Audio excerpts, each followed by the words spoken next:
Hello, hello. Happy Friday. Got there. It's the end of the week. It's flown by, but it doesn't matter how quickly the week goes, we will always look forward to a Friday, right? So, I hope you've had a good week. This is day 3 of Hormone Diaries. And today's theme is mainly bloating. And anxiety, which for me I think are kind of linked, and I will tell you for why in a moment. So if you haven't already caught one of these episodes, I very impromptu a couple of days ago decided to start a live series where I share my journey on a daily basis on a hormonal level, because I am the ripe old age of 46 and have been experiencing what I feel are like really elevated symptoms of perimenopause. I know I've been perimenopausal for a little while, but certainly in the last week or so, I feel that those energies have like ramped up. Sorry, symptoms have ramped up. And it wasn't until yesterday that I realised that actually today's a full moon, a new moon, and because I track my cycle, I know that alongside the moon's energies, that whenever we have a new moon, I'm devoid of energy. So for me, there's quite a number of things going on, and the reason I've started this diary, because you might be thinking, well, hang on a minute, this is Urban Fit, this is like an account for teen girls. And the reason this is so important is for several reasons. The first, as long as you've got a uterus, you're going to go through these changes, right? So why would you not want to know about this? No, it might not seem relevant to you if you're 13, 14, 15, but there may well be someone in your household or in your immediate family or friendship group, extended, who is going through what I'm going through. And you may have noticed some mood changes. Maybe that person is constantly having hot flushes. Maybe they're more tired than usual. Maybe you've noticed that they're complaining more about feeling really bloated, that they can't fit into their favorite trousers or skirt or whatever. And you're thinking, what on earth's going on with this person? What I'm going to talk to you about is something that may be contributing to those things. And if you're 15, you're going to be 45, 50 at some point. So if you know about this stuff, then you can be more informed. If you're more informed, then you can be more aware. If you're more aware, you can be more connected to yourself. And all of that will create confidence and inevitably leave you feeling really empowered. And women of my age, we didn't have any of the information that's around now. We didn't have the internet until probably, I can't remember the exact date, but when everyone started using it regularly, was fairly late on in my life, really. So we had to rely on being told by our mums, probably, whatever sparse information we got in biology.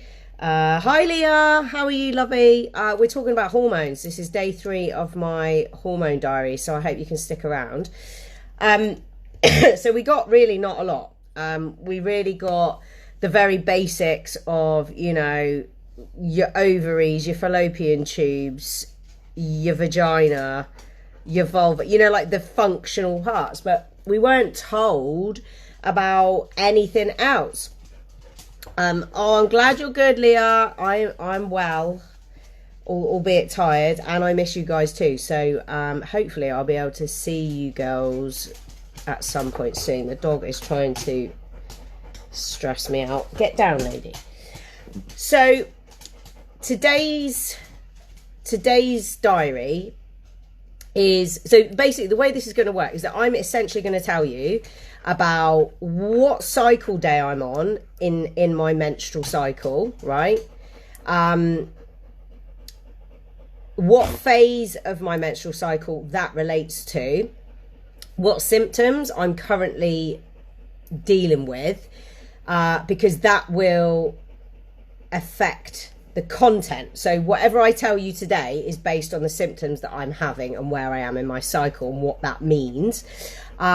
Because I'm a moon fan and I'm really into astrology, and because I've been tracking the moon alongside my menstrual cycle, I will be talking about the moon and how that energy will affect women, particularly during their menstrual cycle. So if it's something that you want to look into at another time, then you go ahead and do that.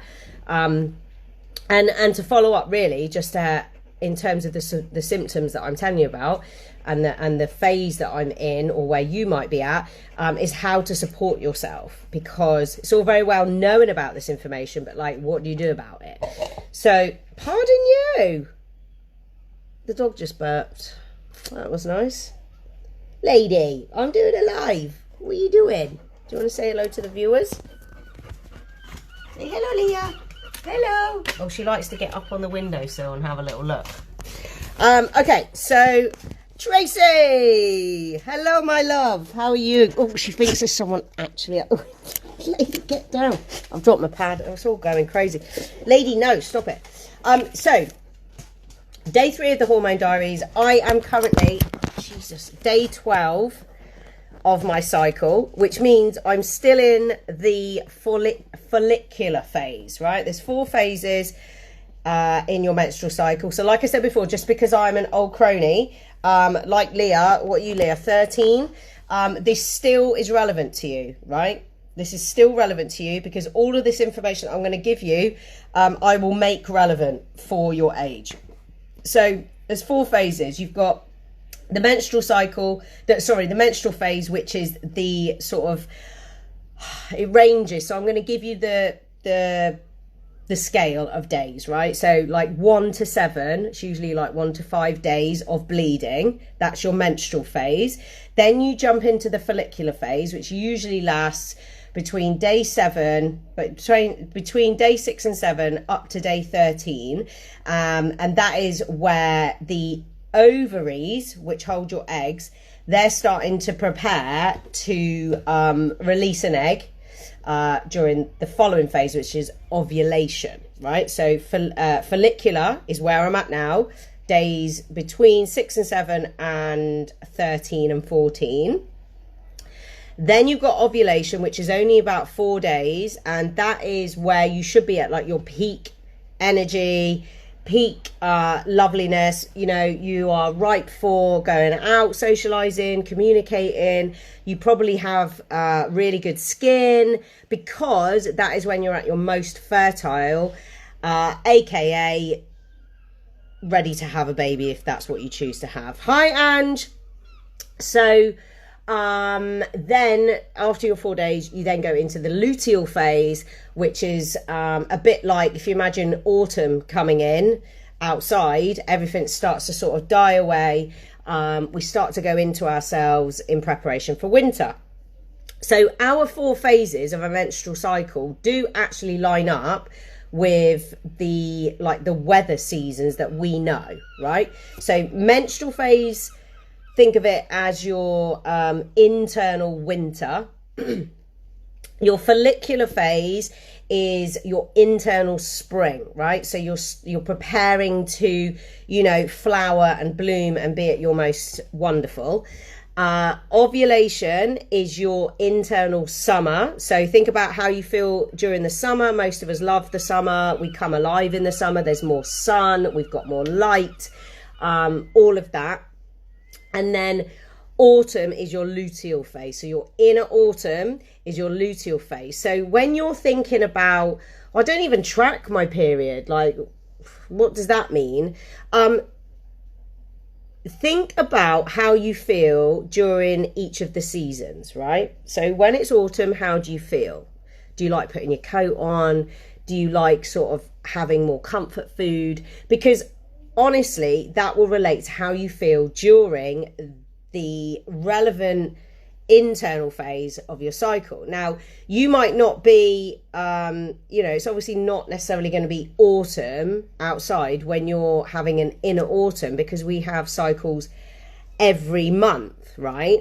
But in order to connect with how that actually shows up in you, think about what it's like outside. That's the best way I can encourage you to connect with yourself, because to think that we as human beings are not connected to nature and all the energies within the outside world and beyond, it's naive, right? I've never been necessarily spiritual or religious, but I do lean more into science, right? So, an energy.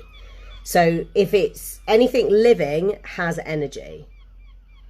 So we'd be remiss to think that, like, the seagull's energy out there is not affecting me in some way. That the new moon, which has waned its energy, like there's no light to the new moon. If I think that's not affecting me in any way, then I would be naive to think so, because that is a huge ball of rock in the sky that usually dishes out a load of light, and we don't have it right now, right? Plus you've got, the gravitational pull and all of these other things that I know nothing about. So it does affect you, and the more we connect with that, the easier it is to kind of navigate life through your menstrual journey. Now, let's face it, from the minute you start your periods, you will be having regular periods every single month for most of your life until you hit between 45 and 55, when you are usually in the perimenopausal phase, which starts slowing your body down and basically saying, actually, your childbearing days are done. We don't need these eggs anymore. It's not to say, because I think we're conditioned to believe that once you hit menopause, like, that's over for women, that we can just be discarded, but absolutely not. The reverse is true. We come into like a really powerful time in our lives, and if we can just undo all this patriarchal conditioning that makes us believe that we are only worth what we look like, right? I.e., no wrinkles, no saggy skin, no stretch marks, and that we're done and dusted by the time we're like 35. If we can get rid of that thinking, then we will step into our power far sooner. All right. So let me know if any of this is resonating, if it's hitting with you girls, because there's an array of ages in you ladies that are currently watching. So I'd be really interested to hear what your thoughts are so far. So like I say, I'm day 12, which means I'm in the follicular phase. So inner spring. And what my body is currently doing, if we take the perimenopause out of it, is I'm preparing for that ovulation, right? My body is basically sending hormones to, not just to my reproductive organs, right? Your hormones are actually chemicals that are everywhere in your body, and they affect your brain, yeah? Because they are the chemical messengers that tell your brain what your brain needs to then tell your body to do. Okay, it's very complicated, but if you just think hormones are messengers, they're like WhatsApp or Snapchat messages. Yeah, you want to tell someone to do something, you just bang them a WhatsApp, right? And you hope that you send it to the right person. Perimenopause is a little bit like, when you drunk dial or you misdial someone, or you send to all and you don't mean to, right? That's what it's like in perimenopause in terms of your hormones. They don't quite fire in the same way that they did before your body started going through this inevitable change. So that's what the follicular phase does, right? And so it will, in normal terms, have its own symptoms. Without perimenopause in the mix, it will have its own symptoms, and you may feel tired, you shouldn't do when you're young. You shouldn't do. You should start coming out of that kind of winter phase. And again, relate it back to spring, you know, when you start to see things growing when things have been really dead and frozen for ages, right? That is what is happening in your body, right? For me, because I'm perimenopausal, what is happening is, firstly, my cycles are no longer the same sort of duration in days, yeah? I think the longest one I've had so far is 32 days, and the shortest one I've had is about 21 days, which is quite a big jump, right? Or 24 days. And that's quite a big difference. So that's one thing that's changing. The other thing is that the reason that's happening is that my hormone levels are changing. And the biggest one that I'm noticing is the drop in the hormone estrogen, right? Now, usually estrogen would be rising at this time, but because mine is on a decline, I'm feeling really fatigued, right? So I shared a post today about hormonal fatigue within perimenopause, because whilst I'm in the follicular phase, I shouldn't be feeling fatigued, really, right? But because of the decline in estrogen, I am feeling fatigued. I'm also really bloated again today. Like I'll share a picture after this live.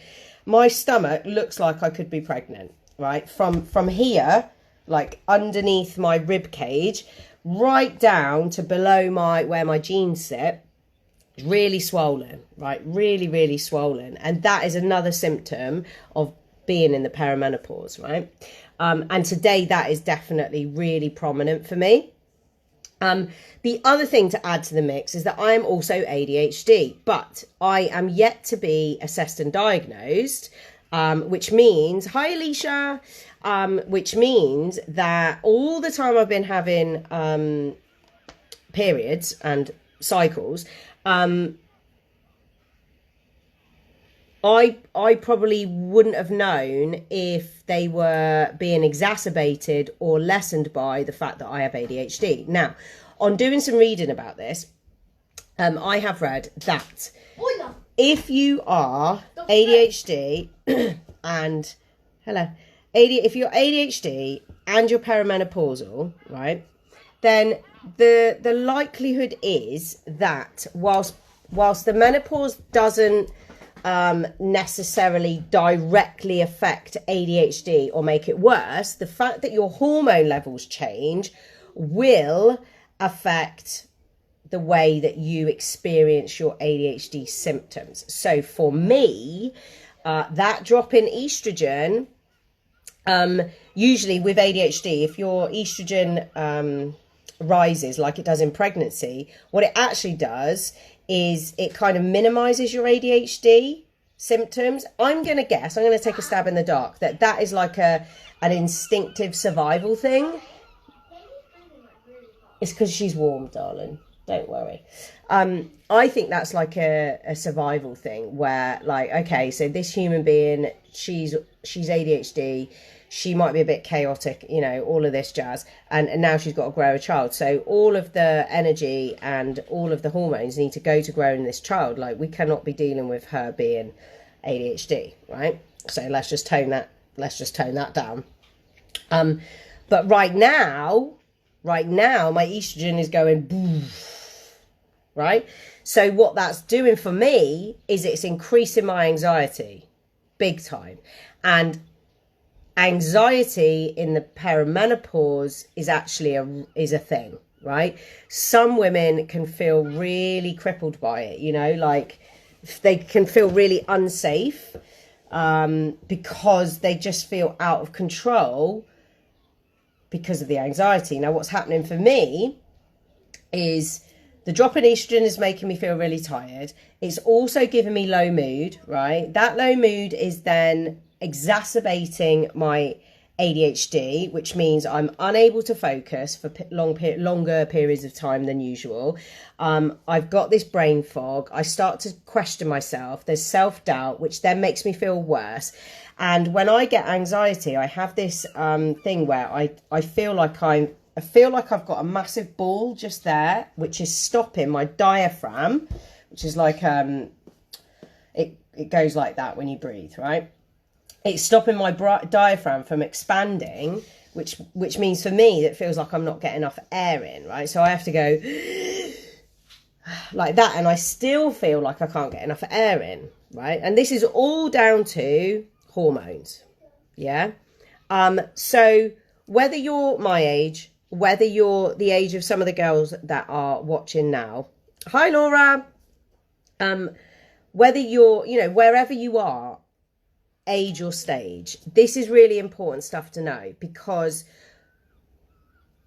you're always going to have these hormones in your system. So to understand why they're there, to understand what they do, and to understand how to manage the symptoms when they come, and also to identify when symptoms aren't normal, right, is really important. Because we as women are told all the time, oh, it's just normal. It's just normal. I will do another post about that, because I have spent a lifetime being told that the absence of my periods was normal, because I was on the mini pill, and actually it's not normal to not have periods. It's not normal, right?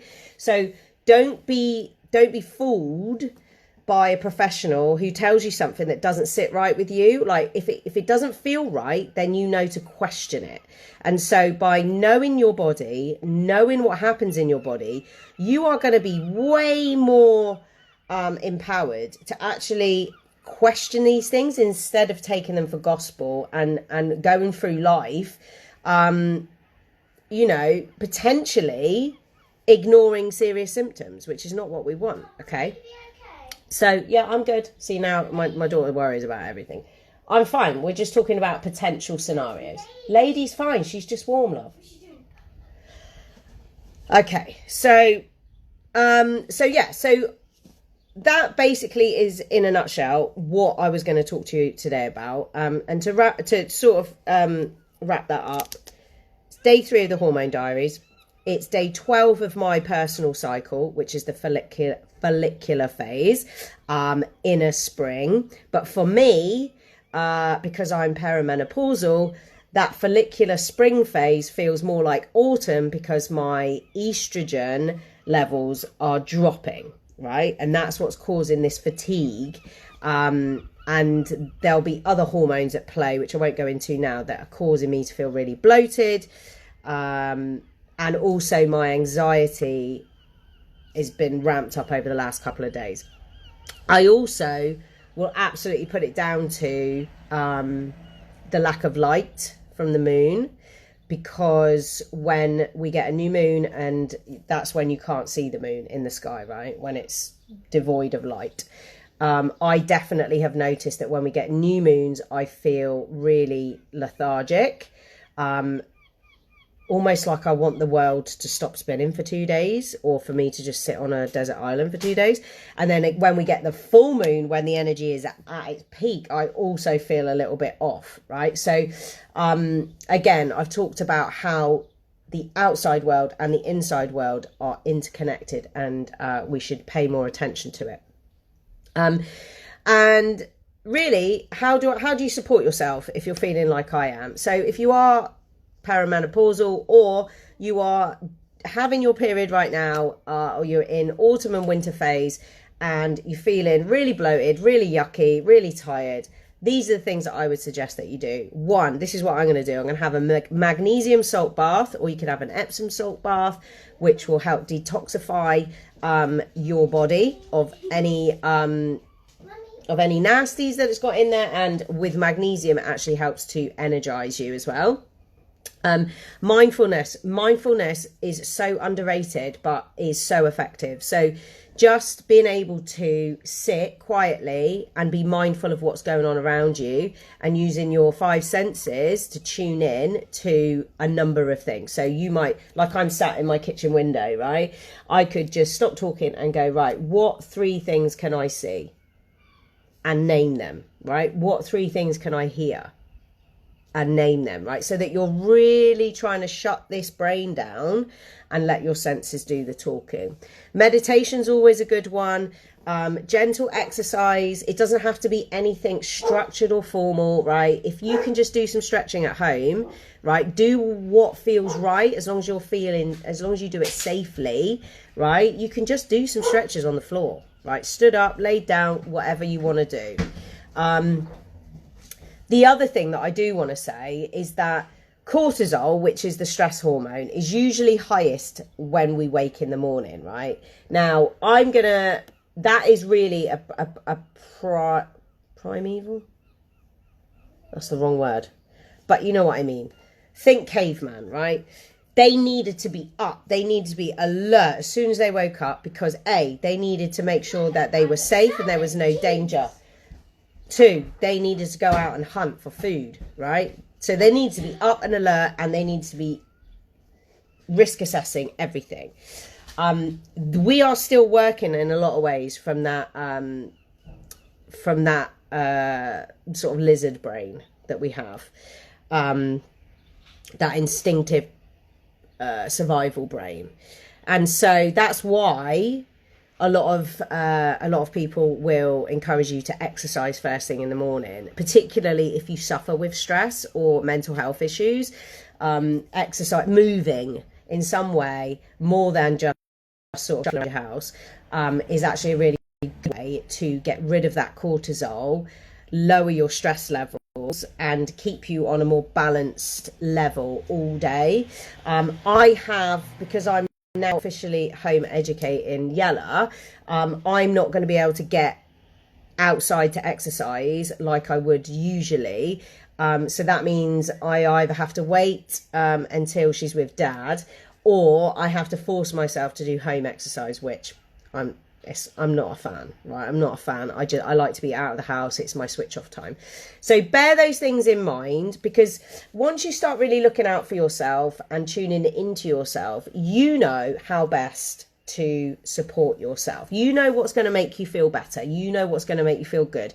And if you've got any symptoms that make you feel like something's not quite right here, always talk to someone and get an opinion, right? So if you're like 13, 14 and you're having like really heavy periods, or like really painful periods, or you feel really, really sick at any phase during your cycle, just talk to someone. If you can't, hopefully you can talk to your mum, but talk to an older sister, a friend, a teacher, someone who might be able to guide you on what that could be, or support you in going to see your GP. I'm going to leave it there. I hope that's been helpful. If you haven't already seen day 1 and day 2, I think you'll have missed day 1 because I kind of did it impromptu in my stories. Day 2 is up. It was on yesterday. It was in my feed, and there's a post about fatigue in perimenopause, which I put on today. So I'm going to be trying to do these every single day. I